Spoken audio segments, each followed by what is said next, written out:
Ya, baik. Jadi dalam hal ini tentu KPK memberikan apresiasi yang positif ya terhadap langkah pemerintah yang ingin memperkuat peran BUMN dalam mengelola sektor-sektor penting demi kesejahteraan masyarakat, kesejahteraan rakyat ya. Kemudian upaya tersebut juga tentunya membutuhkan dukungan dari semua pihak, termasuk juga KPK ya, sesuai dengan tugas pokok dan fungsinya dalam melakukan pemberantasan korupsi. Kemudian di sisi lain, KPK memaknai ada beberapa ketentuan yang dianggap akan membatasi kewenangan KPK dalam melakukan penyelidikan, penyidikan, dan penuntutan tindak pidana korupsi yang terjadi di BUMN. Jadi kondisinya atau situasinya ini banyak yang berpendapat ya, memberikan sebuah opini, memberikan sebuah narasi, persepsi, dan lain-lain tentang berbagai hal yang terkait dengan adanya Undang-Undang Nomor 1 Tahun 2025 ini terhadap ya kedudukan KPK, tugas dan fungsi KPK dalam pemberantasan korupsi.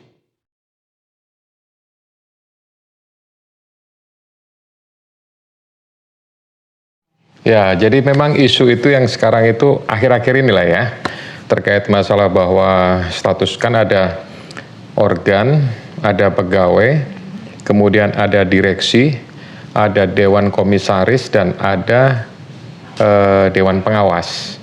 Nah, itu yang menjadi isu pembahasan masyarakat, kemudian juga mungkin akademisi, ahli, dan semua pihak yang kemudian mengomentari bahwa statusnya yang masuk di BUMN itu adalah bukan penyelenggara negara. Nah, kami mensikapi bahwa ketentuan tersebut itu kontradiktif dengan ruang lingkup penyelenggara negara yang diatur dalam pasal 1 angka 1, kemudian pasal 2 angka 7, beserta penjelasannya dalam Undang-Undang Nomor 28 Tahun 1999. Itu tentang penyelenggaraan negara yang bersih dan bebas dari korupsi, kolusi, dan nepotisme atau KKN. Jadi keberadaan Undang-Undang Nomor 28 Tahun 1999 itu merupakan hukum administrasi khusus berkenaan dengan pengaturan penyelenggara negara yang memang bertujuan untuk mengurangi adanya KKN.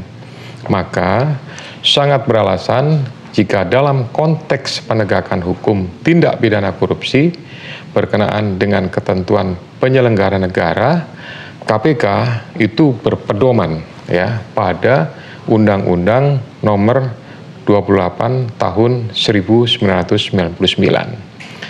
Kemudian ya, ada beberapa hal lagi, terlebih dalam penjelasan pasal 9G, itu di Undang-Undang Nomor 1 Tahun 2025, ya telah dirumuskan, ini ada dalam penjelasannya nih, ketentuan yang berbunyi, ya bunyinya itu tidak dimaknai bahwa bukan merupakan penyelenggara negara yang menjadi pengurus BUMN statusnya sebagai penyelenggara negara akan hilang. Nah, ini harus digarisbawahi nih, ya statusnya sebagai penyelenggara negara akan hilang. Itu ada dalam Undang-Undang Nomor 1 Tahun 2025. Nah, status penyelenggara negara ini tidak akan hilang ketika seseorang menjadi pengurus BUMN.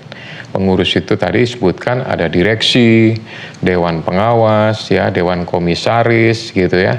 Kemudian juga termasuk yang organ dan para pegawainya.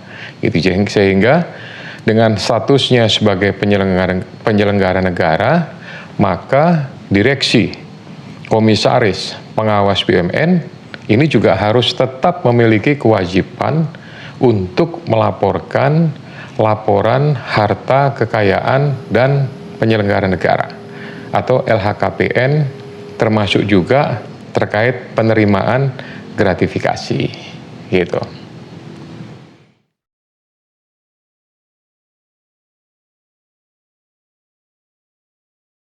Ya, ini juga isu yang menarik ya, terkait dua hal, di mana pasal 4B Undang-Undang Nomor 1 2025 itu menyebutkan tentang kerugian BUMN bukan merupakan kerugian keuangan negara.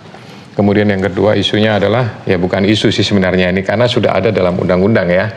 Yang kedua tentang modal negara pada BUMN merupakan kekayaan BUMN. Nah, terhadap hal ini, acuan KPK itu pada putusan Mahkamah Konstitusi atau MK. Itu ada di nomor 48 PUU 11 Romawi tahun 2013 dan nomor 62 PUU 11 Romawi 2013 yang kemudian dikuatkan ya dengan putusan MK nomor 59 PUU 16 Romawi 2018 dan nomor 26 PUU 19 Romawi 2021. Nah, seluruh putusan tersebut menurut KPK telah menjadi akhir dari polemik ya, perdebatan, diskusi dan lain-lain tentang kekayaan negara yang dipisahkan.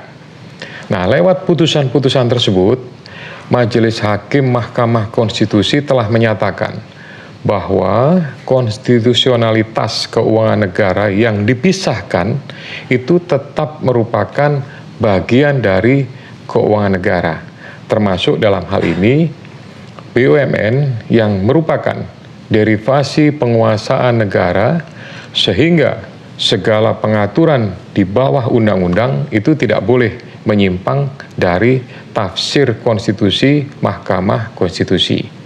Nah, maka dengan demikian KPK menyimpulkan bahwa kerugian BUMN merupakan kerugian keuangan negara yang dapat dibebankan pertanggungjawabannya secara pidana kepada direksi, kemudian komisaris, pengawas BUMN dalam konteks tindak pidana korupsi. Nah, bagaimana dengan penanganannya?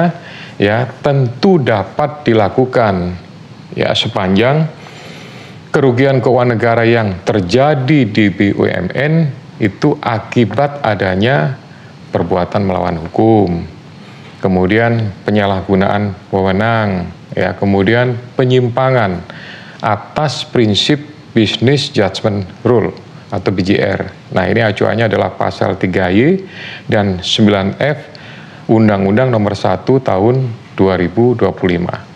Misalnya nih ya, itu perbuatan diakibatkan adanya fraud, kemudian suap, tidak dilakukan dengan itikat baik atau memang sudah ada niat atau mens rea untuk ya ngambil bukan haknya. Kemudian terdapat beberapa konflik kepentingan. Ya, konflik kepentingan tentu ini berkaitan dengan ya mungkin untuk kelompoknya, perorangan, atau mungkin siapalah yang lebih diuntungkan. Gitu, dan lalai mencegah timbulnya kerugian keuangan negara yang dilakukan oleh para direksi, ya kemudian komisaris dan pengawas BUMN. Begitu.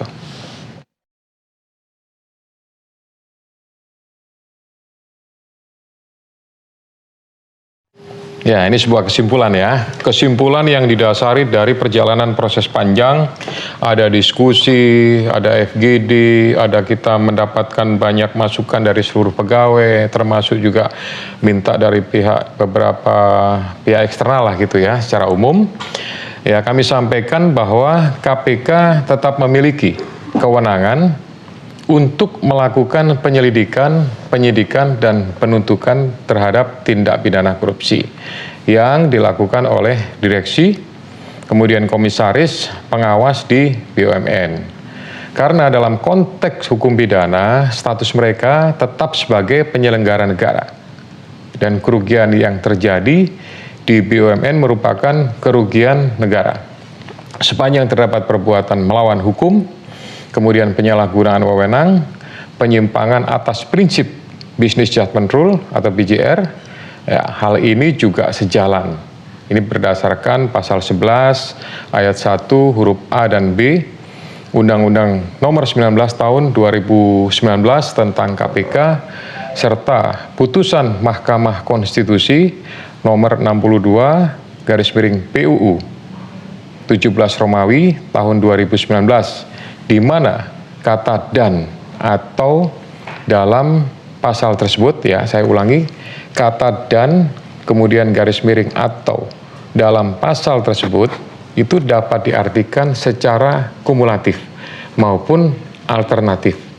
Artinya, KPK bisa menangani kasus korupsi di BUMN jika ada penyelenggara negara, ada kerugian keuangan negara, atau keduanya.